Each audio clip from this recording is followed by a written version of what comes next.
Hello everyone, কেমন আছেন সবাই? আমি দীপান্বিতা। আমার আরও একটি নতুন ভিডিওতে আপনাদের সবাইকে স্বাগত জানাচ্ছি। আশা করছি আমার এই ভিডিওটি আপনারা যে যেখান থেকে দেখছেন সকলেই ভালো আছেন। আমরাও সকলে খুব ভালো আছি। আপনারা সকলেই দেখতে পাচ্ছেন আমি দুটো প্রদীপ নিয়ে নিয়েছি, তবে একটা পাথরের যে প্রদীপটা নিয়েছি তার মধ্যে আমি ধূপ বাতি নিয়ে নেব। কারণ হচ্ছে আজকে আমার নতুন গুরু বাবার সঙ্গে আপনাদের পরিচয় করাবো। কারণ আমি প্রতিদিনই পুজোয় বসি, গুরু বাবাকে আমি ফুল দিই এবং ধূপ প্রদীপ জ্বালিয়ে বাবাকে আরতি করি। তো সেটা আর আপনাদের সঙ্গে শেয়ার করা কোনো দিনই হয়নি, কারণ আমার বাবা আমার গুরু বাবা আমাদের সিংহাসনে আমি রাখিনি, পুজোর সিংহাসনে আমি রেখেছি আমার ঘরের টেবিলের মধ্যে। কারণ হচ্ছে আমি সব সময় যখন জপতে থাকি তো তখনই আমি আমার গুরু বাবাকে আমি চোখের সামনে যাতে দেখতে পাই, এবং তার জন্যই আমি আমার ঘরের হচ্ছে বেডরুম নয়, বেডটাই আছে, কিন্তু ওখানে আমার ছেলে পড়াশোনা করে, তো আলাদা বেডরুম আমাদের আছে। তবুও আমার চোখের সামনে, যেহেতু আমি ছেলেকে পড়াবো, তখন আমার গুরু বাবাকে যাতে আমি দেখতে পাই তাই চোখের সামনে আমি রেখেছি। তো ওই টেবিলটাতেই আমার গুরু বাবাকে আমি প্রতিদিন নিত্য সেবা দিই। তো আপনাদের একবার দেখাবো। তো চলুন আমি সমস্ত কিছু রেডি করে নিই, তারপরে আপনাদের দেখাবো। তো আমি যেমন নিত্য পুজো করি সেই নিত্য পুজোই আপনাদের সঙ্গে শেয়ার করছি। তবে আজ যেহেতু মঙ্গলবার, তো মঙ্গলবারে আমি যেভাবে পুজো করি তো সেটাই আপনাদের সঙ্গে শেয়ার করছি। তো আজকে প্রসাদী হিসেবে আমি আমার হনুমানজির জন্য কাঁঠালি কলা পেয়েছি বলা চলে। কারণ আমার ছোটো বোন, যেহেতু আমাদের কাছাকাছিই বিয়ে হয়েছে, আমার ছোটো বোন এবং আমার বাপের বাড়িতেও এপাড়া ওপাড়া বললেই হয়। আপনাদের অনেকবার আমি এর আগেও শেয়ার করেছি, আমার ভিডিওর মাধ্যমে আমি বলেছি। তো বোনের গাছে অনেক কাঁঠালি কলা হয়েছিল এবং অন্যান্য সবজিও হয়েছিল। বোনের একটু গ্রামের দিকেই বিয়ে হয়েছে। তো বোন আমাকে বলল, দিদি আমি সকাল সকাল পাঠিয়ে দিচ্ছি, যেহেতু তুই পুজোয় বসিস তো প্রসাদ হিসেবে তোর ঈশ্বরকে দিস। তো ওই জন্য আমি আমার বোনের গাছের কাঁঠালি কলা তো আমার ঈশ্বরকেই প্রথমে আমি নিবেদন করছি। তবে কি জানেন তো, আমি যখনই বাজারে যাই, আমি বাড়ির জন্য ফল কিনলে আমি প্রথম প্রসাদী হিসেবেই আমার ঈশ্বরের জন্য আমি তুলে রাখার চেষ্টা করি। তো মিষ্টি আনলেও এই একই করি, যখনই বাড়ির জন্য মিষ্টি আনি তখনই আমার ঈশ্বরের জন্য আমি প্রথমেই তুলে রাখি, তারপরে আমার বাড়ির জন্য খাওয়া দাওয়া যেটা করার তো সেটা করি। তো যাই হোক, চলুন এবারে আমি ফুলগুলো একটু রেডি করে নিই। তবে জানেন, এবারে চন্দন জবা আর এই যে জবাটা দেখছেন, এবারে এই জবাটা একটা একটা করে ফুটছে। তবে এই জবা গাছটাও আমার ছোটো বোন দিয়েছিল, যে দিদি এতে এত বড় বড় ফুল হয়, আর এটা হচ্ছে ডিপ পিঙ্ক কালারের। আমার বেবি পিঙ্ক কালারের জবা আছে, আর এটা হচ্ছে ডিপ পিঙ্ক। তো মোটামুটি এত সুন্দর আমার ছাদ বাগানটা ভরে উঠছে ফুলে। তো বাবুর পরীক্ষা চলছে বলে আপনাদের আমার শেয়ার করা হচ্ছে না। বাবুর পরীক্ষা হয়ে যাক, আপনাদের মন ভরে আমি ছাদটা ঘুরিয়ে দেখাবো। কারণ এক বোন আমাকে বলেছিল যে দিদিভাই ছাদটা একটু ঘুরে দেখালে খুব ভালো হতো। অবশ্যই দেখাবো বোন। তবে সম্ভবত অঙ্কিতাই বলেছিলে, তো নামটা এই মুহূর্তে মনে পড়ছে না, তো আমার মনে হলো অঙ্কিতাই বলেছিলে। তো যাই হোক, আমি ছাদটা অবশ্যই ঘুরে দেখাবো। তো চলুন, আমি সমস্ত কিছু রেডি করে নিয়েছি আর কাছ থেকে একবার দেখিয়ে দিচ্ছি।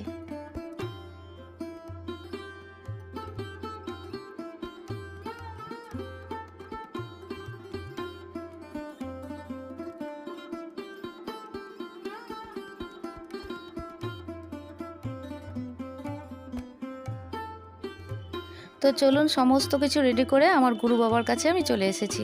তো গুরু বাবাকে আমি এই টেবিলের মধ্যেই রাখি।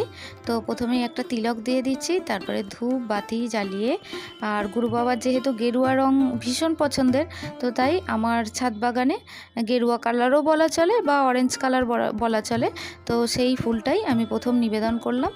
তারপর পিঙ্ক কালারের জবা দিয়ে, পিঙ্ক জবা আপনারা তো দেখেছেন, ওই পিঙ্ক জবা দিয়ে আমি দুপাশটা সাজিয়ে দেব।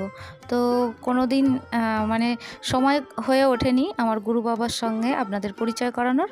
তো আরও আমার অনেক ঠাকুর আছে, সেই ঠাকুর ঘরটাও আপনাদের ইচ্ছা আছে যে সেই ঠাকুর ঘরটা ঘুরিয়ে দেখাবার। তো জানি না কবে দেখাতে পারবো, পারমিশন পেলে অবশ্যই আমি দেখাবো। তো চলুন, আমি আমার ঠাকুরের প্রসাদ যেগুলো রেডি করেছিলাম সেই ভোগ নিবেদন করলাম আমার ঈশ্বরকে। তো দিয়ে এবারে আমি পুজোটা শুরু করব।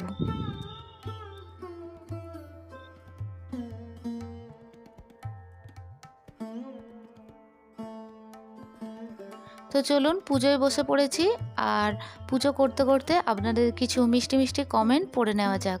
তো প্রথমেই আমি আমার একটি মিষ্টি বোন অনেক দিন আমাকে কমেন্ট করেনি, তো মোনালিসা তুমি লিখেছো ভীষণ ভালো হয়েছে সব কিছু দিদিভাই। মানে আমার গত ভিডিওতে আমি কিছু ঠাকুরের জিনিসপত্রের ভিডিও দিয়েছিলাম, তো তুমি সেটাতেই রিপ্লাই দিয়েছো। তো ভীষণ তোমাকে মিসও করেছি, যে আমি ভাবছিলাম যে তোমার কি হয়েছে, তবে ব্যস্ততার কারণে এটা আমি বুঝি গো। কিন্তু কি বলো তো, অনেক সময় অনেক দিন কমেন্ট না এলে আমার প্রতিটা ভিডিওতে কিছু না কিছু তো কমেন্ট আসেই তোমার। তো যখন না আসে তখন মনে হয় যে কি হলো, এটা আমার মনে হয়। সেই মনে হওয়া থেকে, আর যেহেতু তোমরা আমার অনেক আগে থেকে, মানে 1 বছর আগে থেকে তুমি আমাকে কমেন্ট করছো, আমার কিছু কিছু পুরনো সাবস্ক্রাইবার বন্ধুরা আছে, তো তাই আমার মনটা খারাপ হয় গো মাঝে মধ্যে, মিথ্যে বলবো না। আমার মাঝে মধ্যে সত্যিই তোমাদের কমেন্ট না এলে আমার ভীষণ মনটা খারাপ লাগে। তো যাই হোক, আর আমি দিদি হই তাই তোমার খোঁজ নিয়েছি। তুমি আমাকে এটাও বলেছো যে দিদি তুমি আমার খোঁজ নাও, আমার ভীষণ ভালো লাগে। হ্যাঁ গো, কি হয়েছে তো, এইটাই তো থেকে যায় তাই না, যে আমি দূর থেকে এই ভিডিওর মাধ্যমে তোমাদের খোঁজ নিচ্ছি।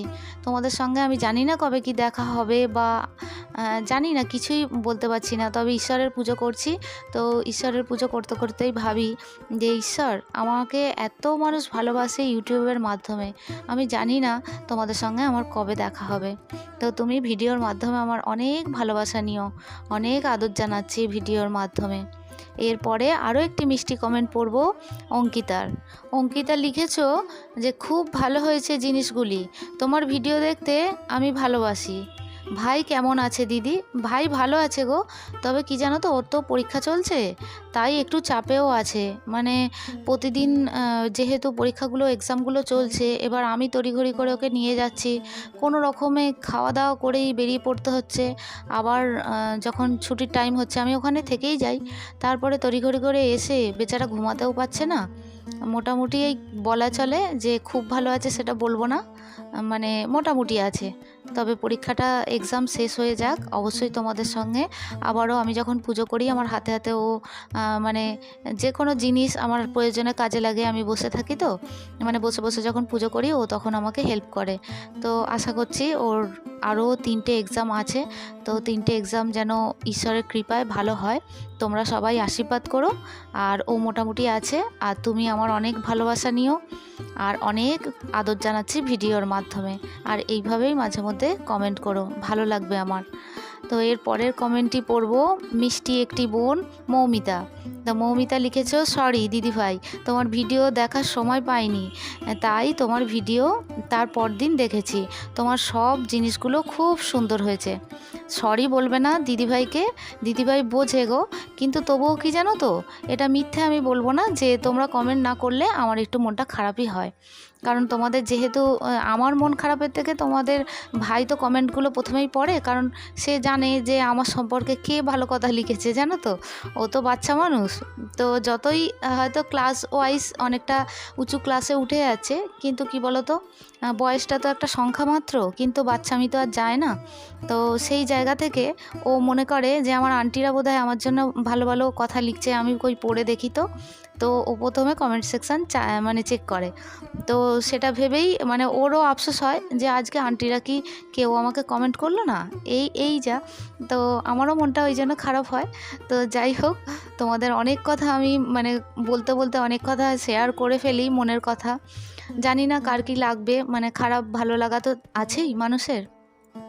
তো যাই হোক, তুমি আমার অনেক ভালোবাসা নিও, ভিডিওর মাধ্যমে অনেক আদর জানাচ্ছি। তো এর পরের কমেন্টটি পড়ব লাড্ডু গোপাল লাইফস্টাইল থেকে। দিদিভাই লিখেছে খুব সুন্দর হয়েছে, থ্যাংক ইউ দি, এইভাবেই পাশে থাকবেন, আর আপনি এইভাবেই আমাকে মিষ্টি মিষ্টি কমেন্ট করবেন। আপনার কমেন্ট পড়তে আমার ভীষণ ভালো লাগে, তো আপনি আমার অনেক ভালোবাসা নেবেন। এরপরে আমার আরও একটি মিষ্টি বোনের নাম নেব। তো বোন লিখেছে আমার নামটি নিও দিদি, কমেন্ট পড়ার সময় আপনার ঠাকুরের পুজো দেওয়া খুব ভালো হয়েছে। তো বনশ্রী, তোমার আমি নামটা নিলাম, তুমি আমার অনেক ভালোবাসা নিও, ভিডিওর মাধ্যমে অনেক আদর জানাচ্ছি। তোমার আবারও নামটা নিচ্ছি বনশ্রী। তো তুমি এইভাবেই মাঝে মধ্যে সময় পেলে কমেন্ট করো, আমার ভীষণ ভালো লাগবে। আর এরপরে আরও একটি মিষ্টি ভাইয়ের কমেন্ট পড়ব। ছোট্ট একটি মিষ্টি ভাই আমাকে লিখেছো যে থ্যাংক ইউ দিদি আমার কমেন্টটি শর্ট আউট দেওয়ার জন্য। তো সঞ্জয়, তুমি আমাকে এইভাবেই কমেন্ট করো মাঝে মধ্যে সময় পেলে, আর এই দিদির অনেক ভালোবাসা নিও। তো চলুন, আপনাদের কমেন্ট পড়তে পড়তে আমার পুজো প্রায় কমপ্লিট। আর আজকে আমার ছাদ বাগানের ফুল দিয়ে আমি সুন্দর করে বেদিটা সাজিয়েও নিয়েছি আপনাদের কমেন্ট পড়তে পড়তে। তো কেমন লাগছে বলুন তো আমার এই বেদিটা সাজাতে? তো আমার বেদিটা কেমন লাগছে তা অবশ্যই আপনারা কিন্তু কমেন্ট সেকশানের মাধ্যমে জানাবেন। আর ভিডিওটি ভালো লাগলে প্লিজ একটা লাইক করে দেবেন। আর এই ধরনের পুজোর ভিডিও যদি আপনারা পছন্দ করেন, চাইলে আমার চ্যানেলটি সাবস্ক্রাইব করে আমার পাশে থাকতে পারেন। অলরেডি যারা আমার চ্যানেলটি সাবস্ক্রাইব করছেন বা করে রেখেছেন তাদের জন্য জানাই অসংখ্য ধন্যবাদ এবং অনেক ভালোবাসা। তো আজকের মতো আসি, দেখা হচ্ছে আপনাদের সঙ্গে পরবর্তী ভিডিওতে। টাটা।